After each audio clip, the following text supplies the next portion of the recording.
नमस्कार। आज हम एक ऐसे सवाल को खंगाल रहे हैं जिसने सदियों से इतिहासकारों को उलझा रखा है। आखिर ये आर्य कहाँ से आए? और ये सिर्फ इतिहास का सवाल नहीं है ना? इसमें पहचान, विस्थापन, बहुत कुछ जुड़ा है। बिल्कुल। और इस गुत्थी को समझने के लिए देखिए, हमारे पास डॉक्टर रुचिका शर्मा के YouTube वीडियो विश्लेषण के कुछ अंश हैं। उन्होंने पुरातात्विक, भाषाई, साहित्यिक और हाँ, जेनेटिक सबूतों को भी एक साथ देखने की कोशिश की है। तो हमारा काम है इन सारे सुरागों को समझना और देखना कि ये मिलकर क्या कहानी बनाते हैं। चलिए, सबसे पहले यहीं से शुरू करते हैं कि जब हम आर्य कहते हैं तो इसका मतलब क्या है आजकल? देखिए, आर्यन शब्द का जो मूल है वो तो ईरान से है। आर्या नाम मतलब ईरानियों का देश।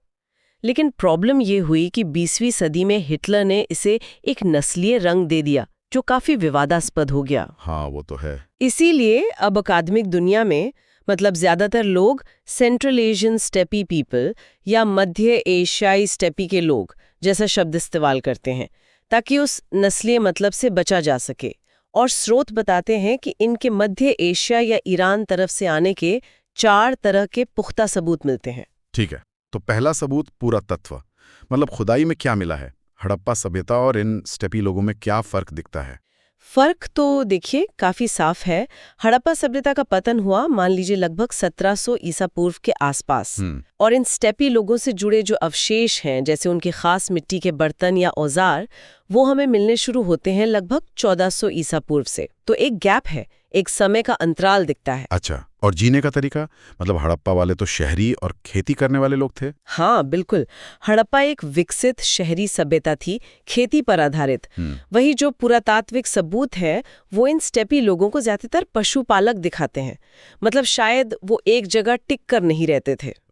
और शायद इसीलिए उनकी बस्तियों के उतने निशान नहीं मिलते। हाँ, उनके अंतिम संस्कार के तरीके भी अलग थे। हड़प्पा में शवों को दफनाते थे, जबकि ये लोग दाह संस्कार करते थे और फिर राख को एक कलश अर्न में रखकर दफनाते थे। अच्छा, ये घोड़ों और रथों वाली बात भी बहुत सुनी है। इसमें क्या खास है? हाँ, ये दिलचस्प है। हड़प्पा की खुदाई में, जैसे सिनौली में, जो पहिए मिले वो ठोस हैं, बैलगाड़ी जैसे। लेकिन स्टेपी लोगों से जुड़े जो रथ थे उनमें तीलियों वाले पहिए, स्पोक्ड व्हील्स थे। ये हल्के होते थे, तेज रफ्तार वाले रथों के लिए जरूरी। और ऐसे पहियों के सबसे पुराने सबूत मध्य एशिया में यूराल पहाड़ों के पास लगभग 2000 ईसा पूर्व के मिलते हैं। अच्छा। और घोड़ों के कंकाल भी गांधार वाले इलाके में 1600 ईसा पूर्व के आसपास से मिलते हैं, जो इनके आने के समय से मेल खाता है। जबकि हड़प्पा की जगहों पर घोड़ों के कोई निर्णायक सबूत नहीं मिले हैं। तो पुरातत्व तो काफी हद तक बाहर से आने का संकेत दे रहा है। अब भाषा की पहेली देखते हैं। ऋग्वेद की भाषा इस कहानी में कैसे फिट होती है? भाषा, हाँ, ये बहुत मजबूत कड़ी है। ऋग्वेद की जो पुरानी संस्कृत है वो प्रोटो इंडो ईरानी भाषा समूह का हिस्सा है और इसकी जड़ें जुड़ती हैं मध्य एशिया में बोली जाने वाली प्रोटो इंडो यूरोपियन भाषा से। वो एक बड़ा भाषा परिवार जिससे यूरोप और भारत की कई भाषाएं निकली। और संस्कृत और मध्य एशिया की कुछ भाषाओं जैसे यूरालिक में आज भी कई मिलते जुलते शब्द हैं, जैसे शत, चक्र, भग। और वो मेसोपोटामिया वाला मितानी कनेक्शन, क्या वो भी इसी भाषाई जुड़ाव को पक्का करता है? बिल्कुल। लगभग 1600 ईसा पूर्व का मितानी साम्राज्य, जो आज के सीरिया तुर्की इलाके में था, वहां के राजाओं के नाम देखिए, पुरुषा, सुबंधु, देवताओं के नाम इंद्र, वरुण, मित्र, नासत्य। हाँ, ये तो ऋग्वेद माली देवता हैं। एग्जैक्टली। और कुछ शब्द जैसे एक, अश्व, ये सब साफ दिखाते हैं कि वहां की हुरियन भाषा पर प्रोटो इंडो ईरानी का गहरा असर था। मितानी और हित्ती साम्राज्यों के बीच एक संधि हुई थी, उसमें भी इन्हीं देवताओं का जिक्र है। ये एक तरह से प्रवासन का पुख्ता सबूत है। तो इसी आधार पर ऋग्वेद का समय भी तय होता है। हाँ, इसी आधार पर ऋग्वेद की रचना का समय लगभग 1500 से 1300 ईसा पूर्व माना जाता है और ये संभावना बनती है कि इसका शायद काफी हिस्सा भारत के उस समय की सीमाओं के बाहर रचा गया हो। ऋग्वेद में कुछ और भी इशारे हैं, जैसे सोम पौधे का जिक्र। इसकी पहचान किर्गिस्तान के मुजावंत पहाड़ से जुड़े एक पौधे से की जाती है।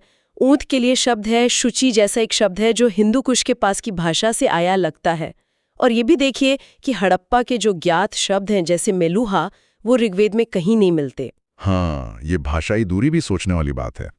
तो पुरातत्व और भाषा दोनों एक ही तरफ इशारा कर रहे हैं। अब ग्रंथों और रीति रिवाजों की बात करें, क्या ऋग्वेद की परंपराएं हड़प्पा से अलग थी? दूसरी इंडो यूरोपियन संस्कृतियों जैसे पुरानी ग्रीक, जर्मनिक, पारसी यानी ज़ोरास्ट्रियन उनसे काफी मिलते जुलते हैं। अच्छा, जैसे कि? जैसे पितरों के लिए पिंड पितृ यज्ञ होता है, वो ग्रीक ट्रितोपटोरिस जैसा है। उषा देवी और जर्मनिक देवी ऑस्टोरा में समानता है।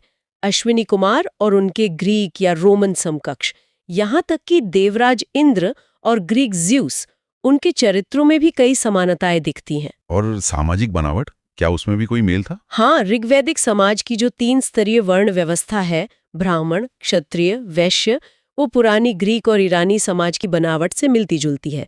ऐसा माना जाता है कि चौथा वर्ण यानी शूद्र शायद भारत आने के बाद जो यहाँ के स्थानीय लोग थे उनको इस व्यवस्था में शामिल करने के लिए जोड़ा गया। स्रोत इस पर भी सवाल उठाते हैं कि हड़प्पा की वो जो मशहूर पशुपति वाली मोहर है उसे सीधे सीधे शिव का पुराना रूप मान लें या नारी मूर्तियों को मातृदेवी कह दें, क्योंकि उनके पूजे जाने का कोई साफ साहित्यिक या दूसरा सबूत नहीं मिलता है। सही है। और अब आते हैं सबसे नई कड़ी पर, जेनेटिक्स यानी आनुवंशिकी। क्या साइंस भी इस कहानी में हाँ मिला रहा है? हाँ, हाल के सालों में जेनेटिक्स ने इस बहस में काफी कुछ नया जोड़ा है। 2 बड़े अध्ययन हैं जो सेल और साइंस जैसे बड़े जर्नल्स में छपे हैं। पहला अध्ययन ये दिखाता है कि राखीगढ़ी जैसे हड़प्पा स्थलों से जो पुराना डीएनए मिला है और ईरान या मध्य एशिया के पुराने पशुपालकों का जो डीएनए है वो अलग है। अच्छा, वो मैच नहीं करते हैं? नहीं, हड़प्पा का डीएनए दक्षिण एशिया में पुरानी खेती करने वाली आबादियों से जुड़ा है। और दूसरा अध्ययन? क्या उसमें स्टेपी लोगों के जीन मिलते हैं? हाँ, दूसरा अध्ययन यही दिखाता है कि स्टेपी पशुपालकों से जुड़ा एक खास जेनेटिक हिस्सा भारतीय आबादी में दूसरी सहस्त्राब्दी ईसा पूर्व के मध्य से यानी लगभग 1500 बीसीई के आसपास से दिखना शुरू होता है।